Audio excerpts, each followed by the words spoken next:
Hola a todos. Ahora iba de salida, ¿no? Y finalmente no me hicieron regresar y tuve que arreglar unas cosas aquí en el trabajo, así que ya no pude llegar hasta mi casa para hacerlo. Lo voy a hacer aquí antes de salir, porque tengo eh, ganas de esta vez sí asistir a mi clase de natación porque he faltado a varias. Entonces, pero bueno, yo me comprometí a hacer algo y lo voy a publicar ahorita. Y vamos a compartir. Lo que yo dije fue, para ustedes, puse lo que percibo con base en las acciones, adquiere categoría de verdad. ¿Por qué? Porque ayer con H se generó todo un debate bastante interesante. Que a mí me dio la oportunidad de pensar, creo que de aquí se pueden aprender cosas. Finalmente yo soy maestra, ¿no? Y lo que busco hacer del caso y del medio de las redes en general es también un espacio de aprendizaje, ¿no? Entonces, bueno, primera cosa que me gustaría señalar, nada más como maestra de español, que no puedo dejarla pasar.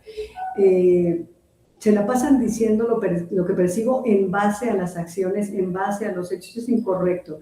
Lo correcto es decir con base en las acciones, que lo tome quien lo quiera tomar. O sea, yo sé que H no, porque a él le vale un rábano todo, ¿no? Él dice que si él se dice en su programa lleva H, si él quiere, y está bien, ¿no? Es parte de su estilo como youtuber, ¿no? Está bien, porque el youtuber es otra cosa que no es la academia, pero bueno, con base en las acciones, dice, siempre es como que con base en eso opina, entonces eso lo vuelve verdad. Y yo me pregunto, porque me parece válida la pregunta, si lo que percibo con base en las acciones adquiere categoría de verdad. Obviamente me lo pregunto cuando ya tengo una respuesta, como casi todos los maestros tranzas, que hacemos una pregunta cuando tenemos la respuesta. H dijo, y se lo dijo como que a Esli con mucha insistencia, ¿no? El cielo es azul, dime, el cielo es azul, por aquello de que él dice que Marlene no canta, y Esli dice que sí, que a él le gusta cómo canta, y yo ahorita lo único que podría pensar es, con azul se me viene, y es que este amor es azul como el mar azul, azul como X. ¿Canté? Sí, sí canté. ¿Lo hice bien? Lo dudo mucho. ¿Sale? Pero de que canta, canta. Ahora, si canta bien o canta mal, yo no creo que al menos yo, no sé si H, pero tengo dudas al respecto, porque que yo sepa, él no es músico, para determinar si canta o no canta. Creo que cantan como cantamos todos, y que negar que cante es como irte a lo que hemos dicho siempre aquí cuando hablo de que un argumento debe tener mesura, debe tener un cualificador modal. Negar la totalidad es llegar a la mentira. Claro que canta, todos cantamos, unos mejor que otros, pero todos cantamos. Ahora, si lo que quiere decir es que Marlene no canta bien, yo creo que, bueno, para eso hay otra gente en las redes que tiene cualidades, ¿no? Para hablarnos de los registros, del color de la voz, si en verdad es muy amplio. Por ejemplo, Gloria no tiene un registro muy amplio de voz. Eso no le va a quitar que es una muy buena intérprete y que transmite muchas emociones. Ahora, Marlene tiene esa capacidad de transmitir emociones, a mí no, pero tal vez a otros sí, no lo sé. No lo puedo descartar al 100 porque eso ya entra en el gusto, y el gusto es otra cosa. Permítame, voy a ir a cerrar porque el chavito se acaba gritando.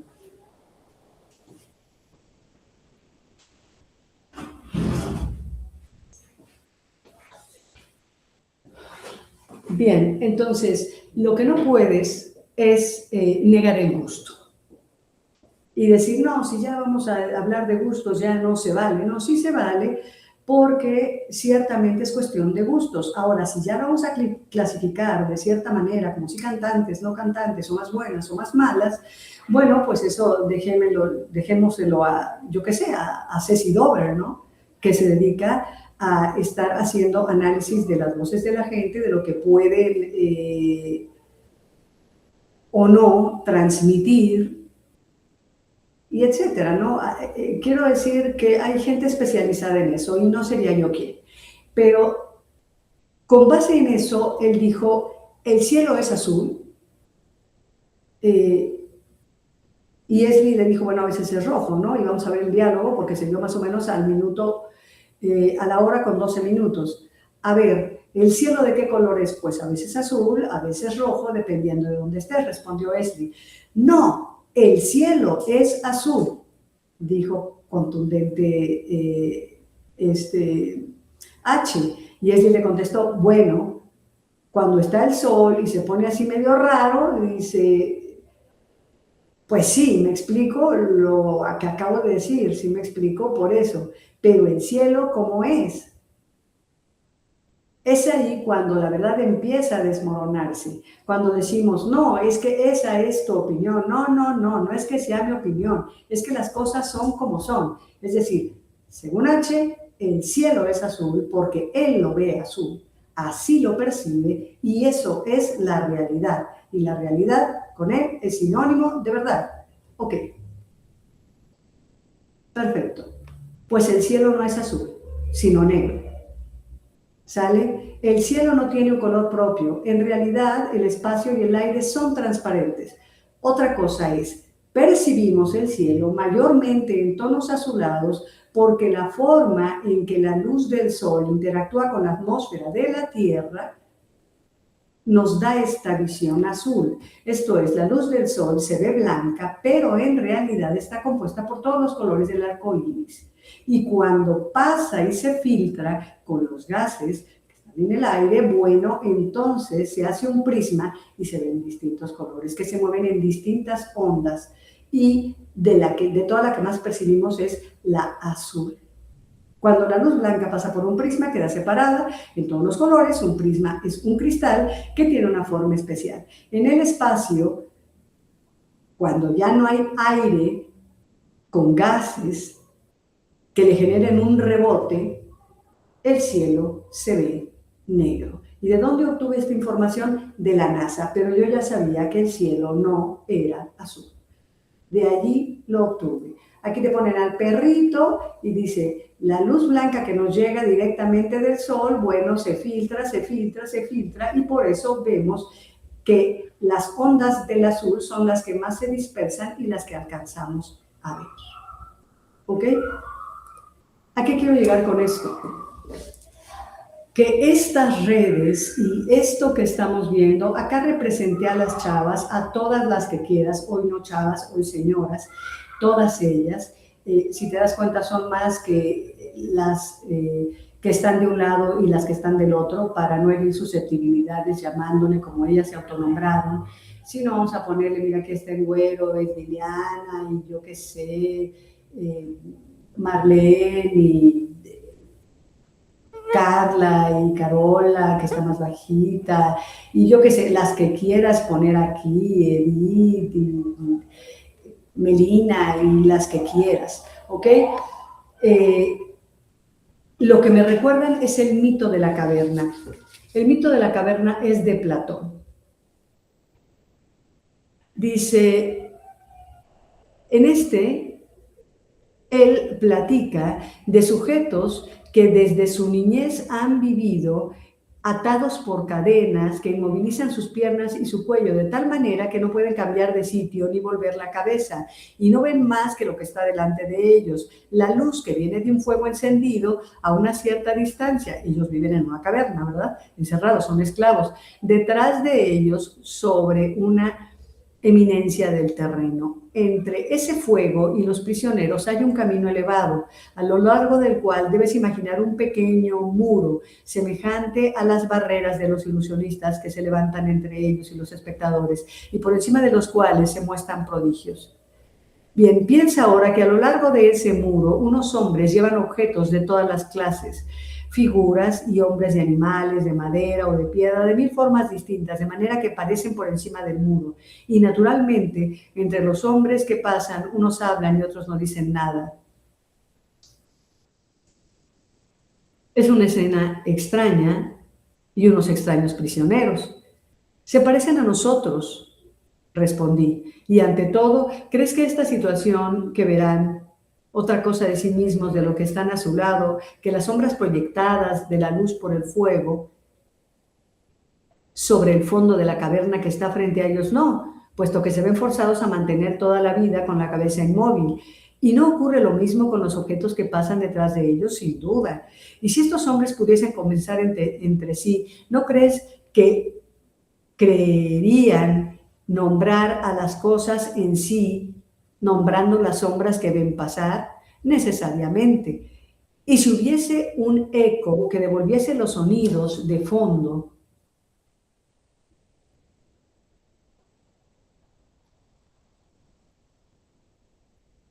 que devolviese los sonidos de fondo, eh, me perdí aquí un poco, que devolviese los sonidos de fondo de la prisión, cada vez que hablase uno de los que pasan, ¿no creerían que oyen hablar a la sombra misma que pasa ante sus ojos? Sí, por Zeus que sí, exclamó. En resumen, estos prisioneros no atribuirán realidad más que a estas sombras. Es inevitable. Supongamos ahora que se les libere de sus cadenas y se les cure de su error. Mira lo que resultaría naturalmente de la nueva situación en que vamos a colocarlos. Liberamos a uno de estos prisioneros, le obligamos a levantarse, a volver la cabeza, a andar y a mirar hacia el lado de la luz. No podrá hacer otra cosa que sufrir, porque no podría hacer esto sin sufrir, y el deslumbramiento le impedirá distinguir los objetos cuyas sombras antes veía.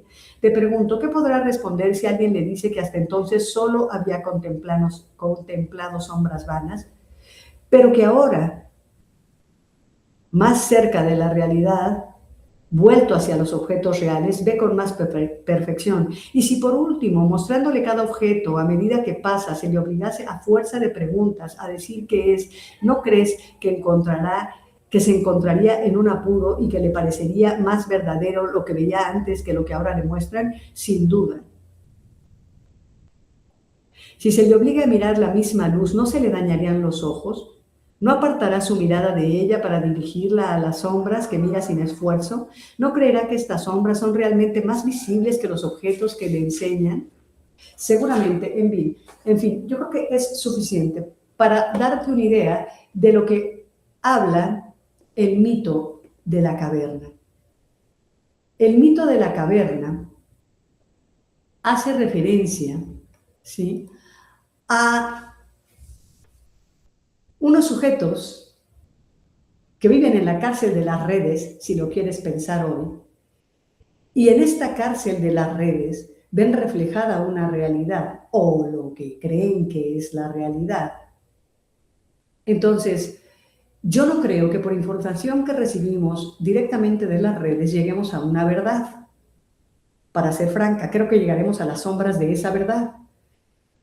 Y que pretender que yo solo creo en lo que veo y que eso lo vuelve en verdad es ignorar que hay una percepción que nos traiciona, porque nuestra percepción de la realidad no puede alejarse de lo que nosotros somos y que siempre vamos a tener sesgos. Me dio la impresión de que yo, al escribir que esa opinión de H tenía un sesgo, despertó más comentarios y él se sintió muy ofendido porque se le dijera que allá había un sesgo. No tiene para mí nada de ofensa, todos tenemos sesgos. Vamos con Immanuel Kant. Immanuel Kant dijo: el árbol que veo en mi jardín ¿es el árbol tal como nos parece a nosotros o el árbol en sí mismo? Kant ya se acuerdan, la otra vez hablé del filósofo Immanuel Kant y dije que él tenía un pensamiento respecto a lo que vimos la otra vez. Bien, él dedica un libro, La crítica de la razón pura, y después de 768 páginas, Kant concluye que no podemos conocer la verdad de una cosa en sí, en este caso de un evento en sí, porque siempre accederemos a él a través del prisma de nuestra mente. Nuestros sentidos, nuestro pensamiento, nuestros sesgos que forman parte de nuestra de ver el mundo. O sea, todos tenemos sesgos. El solo hecho de que yo use lentes ya es un sesgo, porque me permite ver unas cosas y otras no cuando no los traigo puestos, para ver cosas pequeñas, por ejemplo. Entonces, Kant habla del nómeno, que es la cosa en sí, o sea, el objeto de estudio en sí. El nómeno es la realidad pura e independiente de nuestra mente. Y Kant afirmó que es totalmente incognoscible para el ser humano. Por eso yo escribía algo así como la verdad, pues no vamos a llegar a ella. En este caso no vamos a llegar a ella. Por más que Milán y H insistan en que ellos van por la verdad. ¿Por cuál verdad? ¿Por la de quién? Por la única existente. No hay tal. No hay tal. Porque esta nos la tendría que dar el nómeno o el fenómeno completo, y no lo estamos viendo completo. Esa es la realidad, ¿ok? Siempre tenemos gafas. Es parte de esta condena del hombre y mujer, de ser subjetivo, del ser humano, del sujeto y su subjetividad. No te puedes desprender de esa subjetividad por más que tú te plantees que así es. Siempre tienes gafas. Aquí puse 3 para que vean que no se trata nada más de hablar de nosotros. No, se trata de asentar hechos que pertenecen al contexto de la intelectualidad, a la ciencia, a lo que relativamente tenemos dentro de un contexto académico como validado. Es decir, todos tenemos gafas. H tiene sus gafas, S tiene sus gafas, yo tengo mis gafas y cada quien tiene sus gafas y entre ellas hay sesgos, que algunos son voluntarios y otros son involuntarios. Es decir, ellos no hicieron nada para ser hombres, pero son hombres. Y yo no hice nada para nacer mujer, pero soy mujer. Y ese solo hecho nos lleva a ver el mundo desde distintos puntos.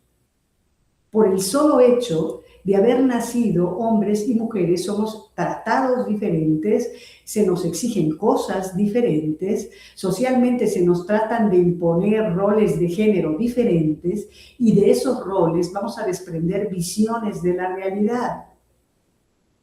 Ahora, él es un regiomontano y eso le da ciertos sesgos cognitivos. Es muy del regiomontano valorar el trabajo, eso está muy bien.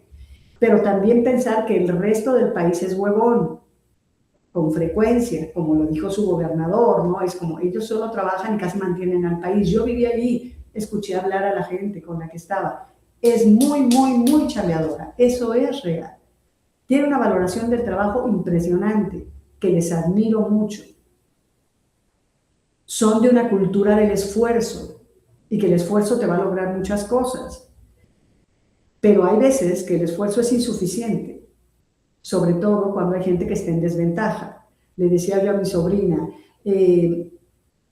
tú llegas hasta donde quieres o tú eres tu propio límite siempre que tengas un papá como el tuyo que te va a pagar la universidad y que te disculpa si soltaste la beca y le alcanza para pagarlo. Pero si tú estás en mitad de la avenida, naciste de una madre adicta, no, querer no es poder. No va a poder lo mismo que tú con la misma facilidad que lo puedes tú. Así de simple. No todo el mundo, o sea, yo tengo muchos alumnos que quisieron salir, pero no todos los papás les van a pagar la primera salida fuera de su estado, ¿no? Y todos tienen una tía en otro estado con la que se puedan llegar a vivir en los primeros años. Entonces, todas esas son ventajas que hacen que querer no siempre sea poder. Pero el regiomontano tiene una mentalidad, sí, muy de querer es poder y ponte pilas y échate ganas y no te sientes a llorar, ponle más ganas, ¿no? Entonces, sí, él tiene una cultura del esfuerzo. Y sí, de las otras ve que más bien lo que quiero es la feria sin el mismo esfuerzo que yo me veo haciendo, entonces eso va a afectar mis valoraciones con respecto a ti. Tiene un perfil administrativo, técnico y mercadológico, porque aunque no estudió mercadotecnia, tiene mucha visión del showcito y de cómo generarlo y del billete para ganarlo.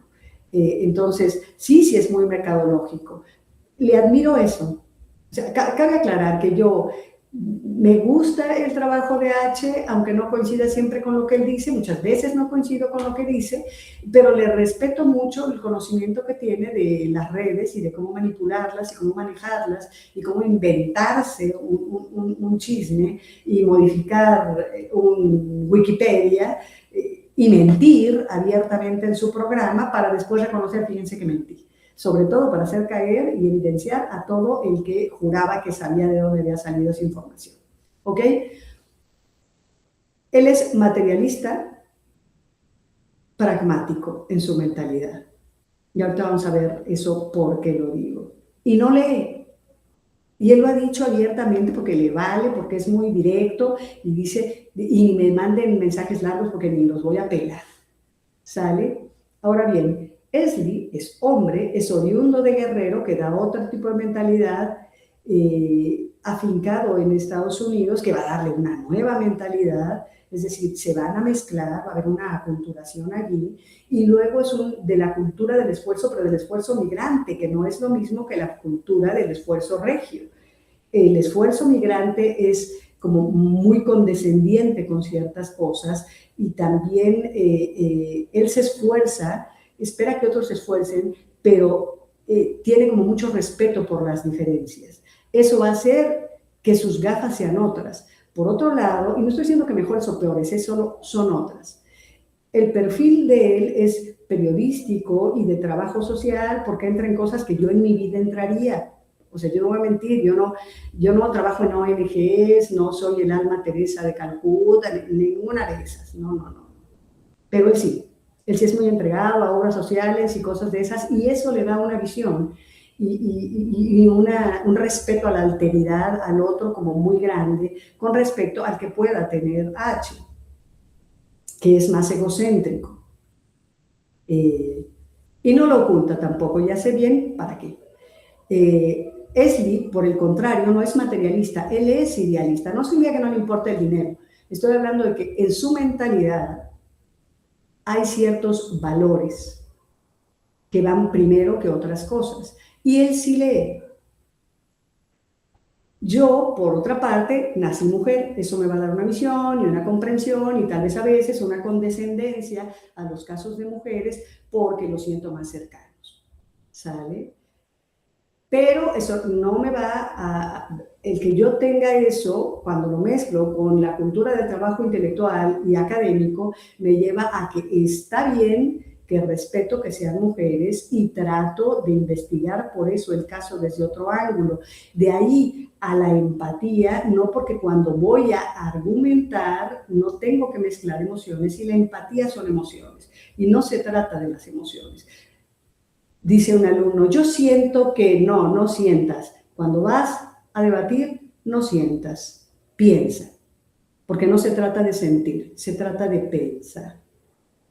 ¿Eso suena muy frío? De pronto lo es. Bien, yo soy oriunda de Querétaro y he tenido estancias de vivir en Monterrey, en Canadá, en Cancún y más años ya en Guadalajara. Entonces, tengo mezcla de muchos lugares y por lo tanto eso abre mi posibilidad a tener como no solo la visión de un lado, sino de más lugares. Eso puede ser bueno o malo según lo que se requiera, ¿sale? No estoy diciendo en términos de bueno y malo, que ya saben que eso a mí, el blanco y el negro, me fastidian. No es así. Es simplemente las diferencias que existen y que son insoslayables y se convierten en gafas con las que vemos la realidad. Y finalmente sí soy idealista porque para ser maestro hay que ser idealista porque pensar que las redes me van a permitir hacer que alguien aprenda algo o pele esto que estoy grabando, pues ya implica cierto idealismo. Pero aquí me faltó agregar, yo soy una idealista pragmática. A diferencia de Esli, que es un idealista ético. ¿Sale? Volvemos al punto, las gafas, mi percepción. Ahora voy a fundamentar mi percepción. ¿Qué es el materialismo? Es la postura que afirma que la materia, lo físico y lo tangible, que es lo que quiere H, son lo primario y lo fundamental en la realidad. Punto. A mí dame datos, dame hechos, dame cosas incontrovertibles y con eso ya tenemos la realidad. Pero bueno, otro día veremos que los datos solo son datos y depende de cómo los uso en lo que se convierte. Un mismo dato me puede servir para atacar un punto y también me puede servir para defenderlo y todo depende de cómo lo uso en un debate. De ahí que Esli, que es más bien idealista, diga, yo no creo en las estadísticas porque esas estadísticas son muy manipulables, lo cual también es parte de una verdad. El pragmatismo es la corriente que evalúa las ideas, creencias y acciones según su utilidad práctica y sus resultados reales en el mundo.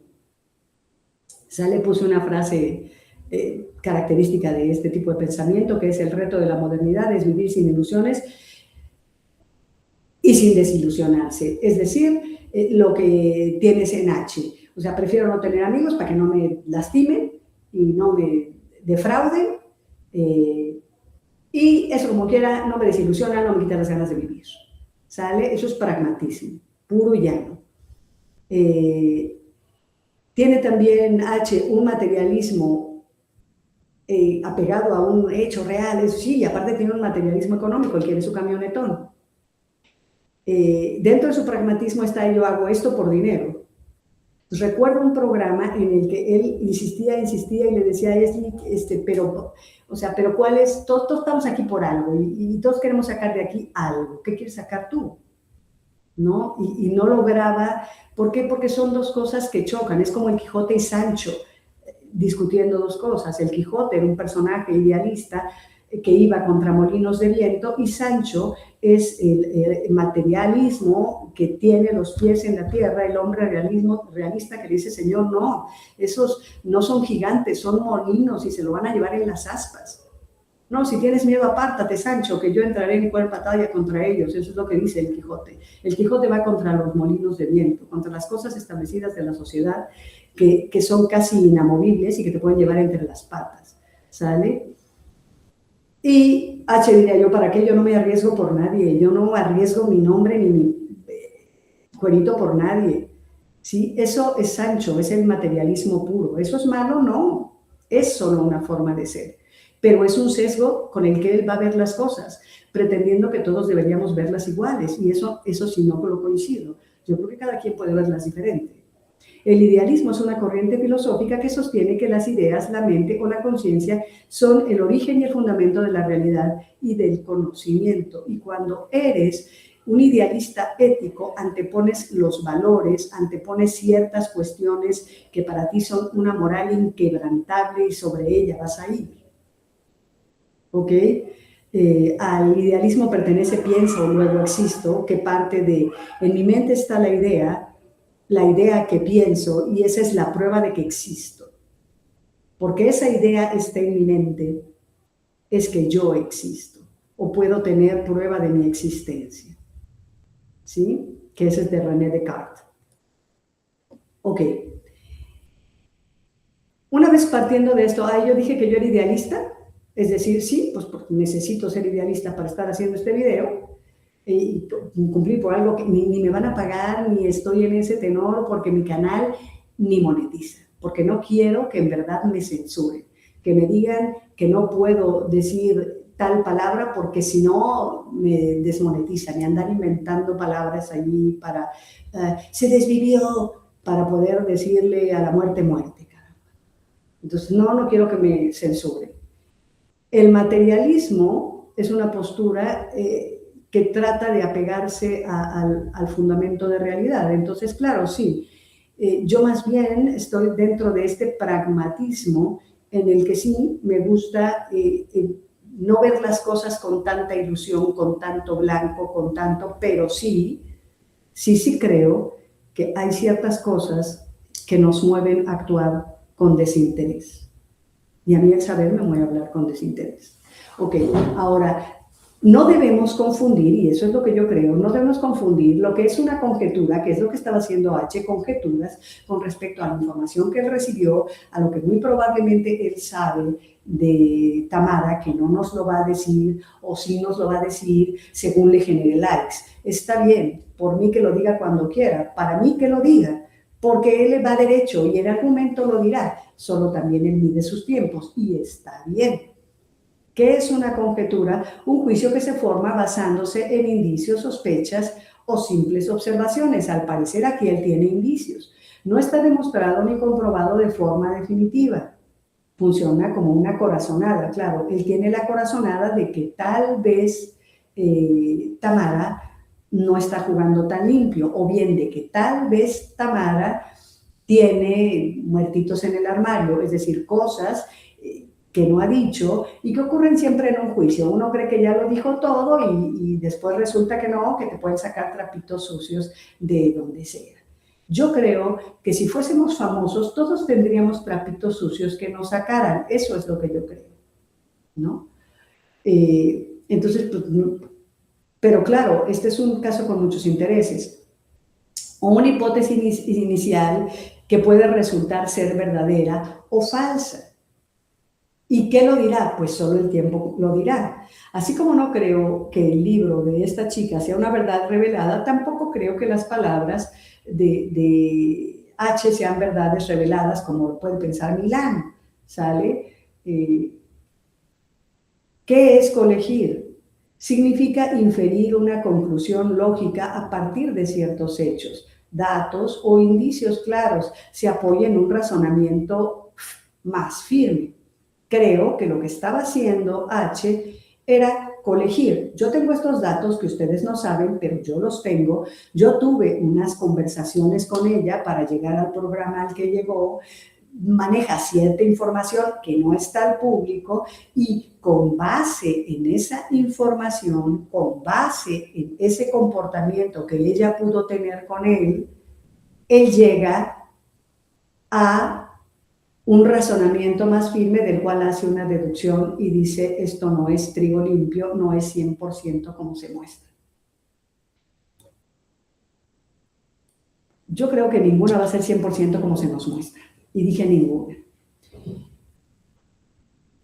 ¿Qué es la deducción?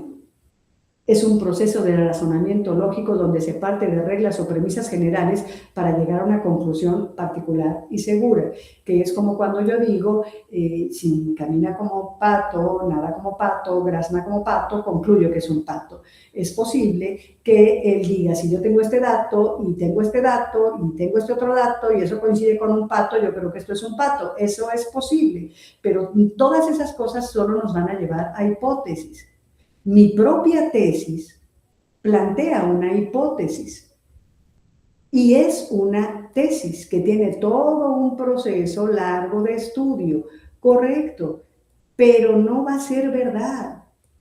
Mi tesis es solo eso, una tesis. Cuando sea una ley, las cosas cambiarán, pero en las cuestiones que no son 2 más 2, no se llega a verdades absolutas y este caso nunca va a llegar a una verdad absoluta, como más llegará a una verdad legal, que no necesariamente es la verdad absoluta, es cuál de los abogados o equipo de abogados fue más chicho para posicionarse por encima del otro y convencer a un juez o a un jurado. Que no significa que llegaste a una verdad como la pretende. Es solo una verdad legal. Y a veces las madres o los padres, según sea el caso, pierden la patria potestad ante un muy buen abogado que no dijo todas las verdades, sino que las dejó a medias, pero logró posicionar una verdad jurídica. Seamos claros también en eso. Lo que sí creo es, hoy es un día que amanece Soclochas con 1.5K visualizaciones. O sea, tiene un friego de visualizaciones para hacer una primera noche. tal vez con el tiempo se convierta de los últimos que ha tenido en lo más. La controversia genera likes. Eso también es un hecho. Pero no solo se los generó a él, evidentemente se los va a generar a los otros también, si no, ¿para qué lo hicieron? Fomenta una narrativa, reaviva un caso, permite nuevos contenidos, controla la agenda de un tema. Y creo que más allá de los muertos en el closet, que seguramente tendrá Tamara, como tengo yo, como tienes tú, como tenemos todos, nada más que allí son muertos con muchos intereses, lo que se está buscando es controlar una narrativa de tiembla, Gloria, porque te vamos a llevar al baile. Tiembla, Mari, y rájate si puedes. Bien, eso es todo lo que les quería comentar. Y en algo coincido con H, hay dos personas aquí que todo el tiempo están bailando. Obviamente Gloria a la cabeza, porque es la que genera el dinero, y María Raquel, porque no mintió cuando dijo yo soy, pues, solo un subterfugio, un daño colateral de querer dañar a Gloria y de decir yo no quiero ir contra Gloria. ¿Ok? Eso es todo. Nos vemos. Yo aclaro, porque nunca está de más, disfruto de escuchar a H. Hay programas que le salen muy divertidos y el de ayer me dio la oportunidad de analizar ciertas cosas. ¿Ok? Nos vemos.